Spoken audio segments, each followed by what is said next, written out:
जिंदाबाद।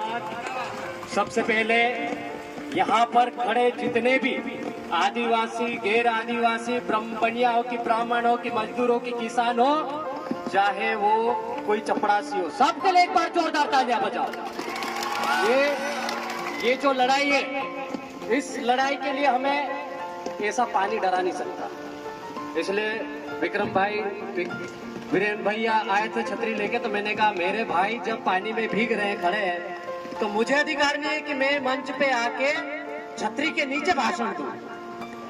और ऐसी स्थिति में जब छतरी तो दूर, घर की छत भी गायब हो रही है अपनी। अब तो जमीन के नीचे गड्ढा खोदने वाला है, आपके जमीन के नीचे सोना है, आपकी जमीन के नीचे ग्रेफाइट है, आपकी जमीन के नीचे चांदी है, बॉक्साइट है, लोहा है, खनिज के जितने भी करोड़ों अरबों रुपए के मिनरल्स है वो सब आपकी जमीन के नीचे है। आपने कभी सुना है कि कोई बाईपास अलीराजपुर के बीच में से निकल रहा है? सुना है क्या आपने? किसी बाजार के बीच में से बाईपास निकलते हुए देखा आपने? कहां से निकलता है? मैं आप सबसे पूछना चाहता हूं, बाईपास कहां से निकलता है? गांव की जमीनों से निकलता है, मजदूर किसानों की जमीनों से निकलता है। बाजार की तो 1 इंच जमीन लेने की हिम्मत नहीं है किसी भी नेता में। इतना बड़ा षड्यंत्र आदिवासियों के खिलाफ आज अलीराजपुर जिला इस झमाझम बारिश में चौबट खट्टाली क्षेत्र के जितने भी हमारे आदिवासी समाज के मजदूर किसान लोग हैं, उसमें व्यापारी वर्ग भी मौजूद है। मैं उनका स्वागत करता हूं इस मंच के माध्यम से, आदिवासी समाज के माध्यम से। लेकिन ये जो लड़ाई है, ये इस समाज के अंतिम पीढ़ी को बचाने की लड़ाई है।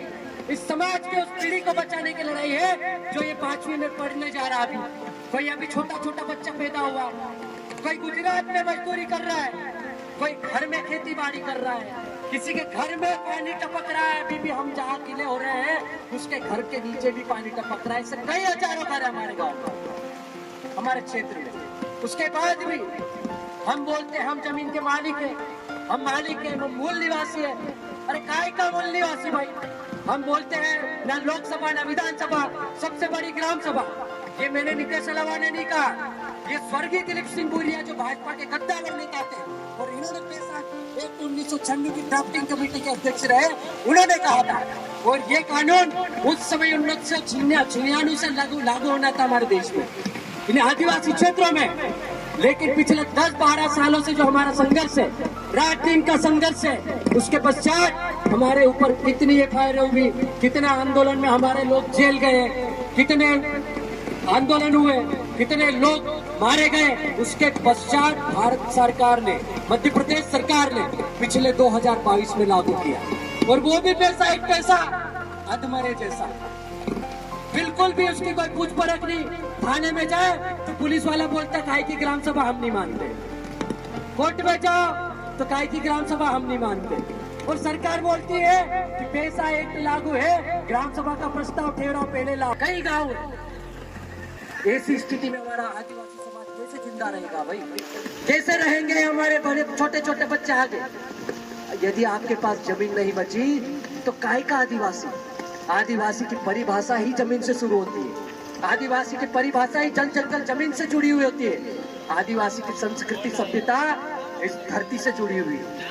और यदि धरती ही आपकी चले गई, आपकी जमीन ही चले गई, तो आपकी संस्कृति सभ्यता परंपरा खत्म हो जाएगी, आपका अस्तित्व खत्म हो जाएगा।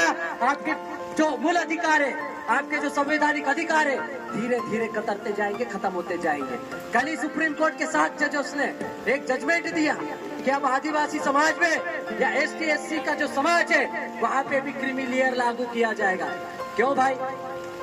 हमारा एक व्यक्ति कलेक्टर बना अलीराजपुर से, तुम्हारे पेट में दर्द होने लग गया। हमारा व्यक्ति एकमात्र कैबिनेट में गया, तुम्हारे पेट में दर्द होने लग गया। हमारे जिले से पहली बार सांसद गई, तुम्हारे पेट में दर्द होने लग गया। क्यों ऐसा निर्णय दे रहे हो जिससे भाई भाई लड़ने को मजबूर?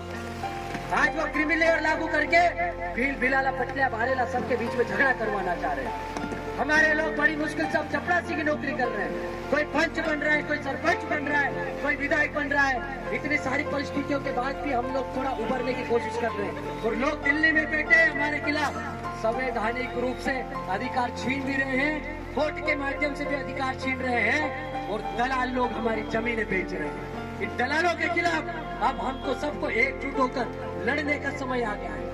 पूर्व वक्ताओं ने बहुत सारी चीजें बोली है। हमारे जिले के कद्दावर आदिवासी नेता महेश भाई काका पटेल ने भी बोला है कि अब हमें हथियार लेने की जरूरत है। वास्तव में ये बात सच है कि पहले हमारे बुजुर्ग लोग अलीराजपुर जिले में दिन में आए कि रात में आए, उनके हाथ में पाया होता था, तीर कमान होती थी, उनके गले में गोपन होती थी। लेकिन हम लोग पढ़े लिखे लोग होंगे ना, तो हमने वो धीरे धीरे चीजें बंद करवा दी, हमने रखवा दी। लेकिन पुलिस प्रशासन क्या करता है, भगोड़े में भी कोई एक पहले लेके आता तो आम से एक लगाता है। इनको अभी आईपीसी सीआरपीसी को अच्छे से पढ़ना चाहिए, इनको 5वीं अनुसूची का पता होना चाहिए, इनको पैसा एक्ट पता होना चाहिए और आदिवासियों की रूढ़ी प्रथा का पता होना चाहिए। इनको पता नहीं है अभी भी।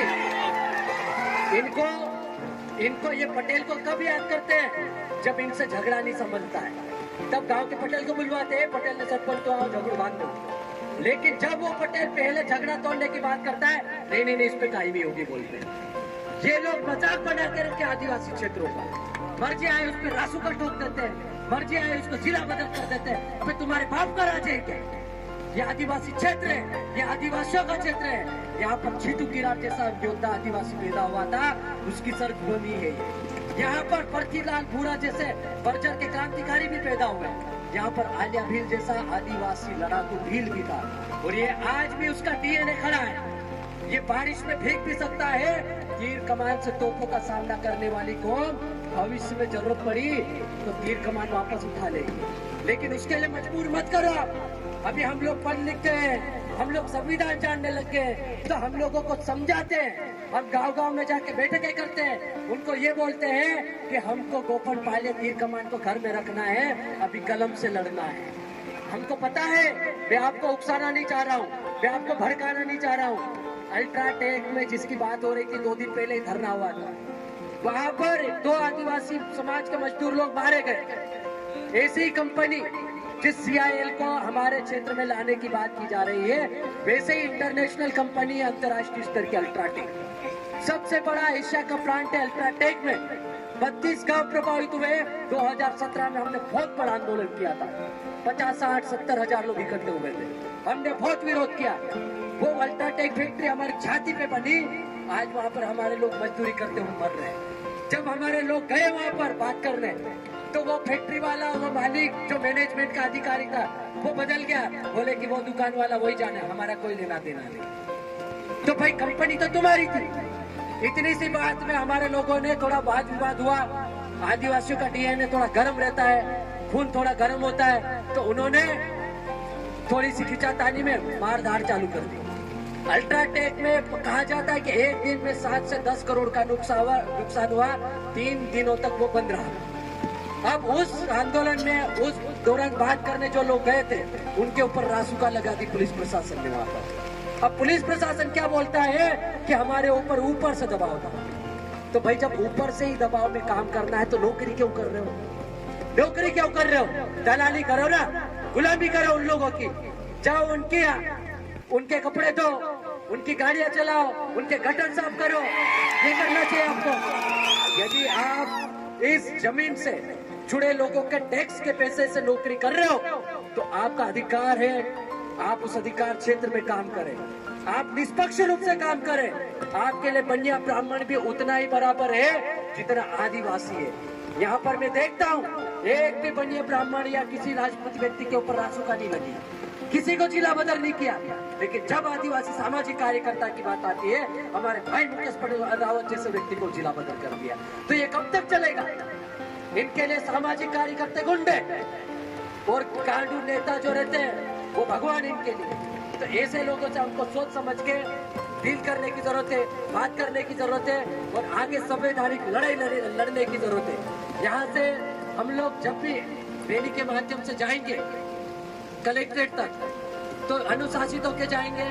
कोई किसी को गलत नहीं बोलेगा, कोई किसी के खिलाफ व्यक्तिगत जाति विशेष के खिलाफ, पार्टी विशेष के खिलाफ नारे नहीं लगाएगा।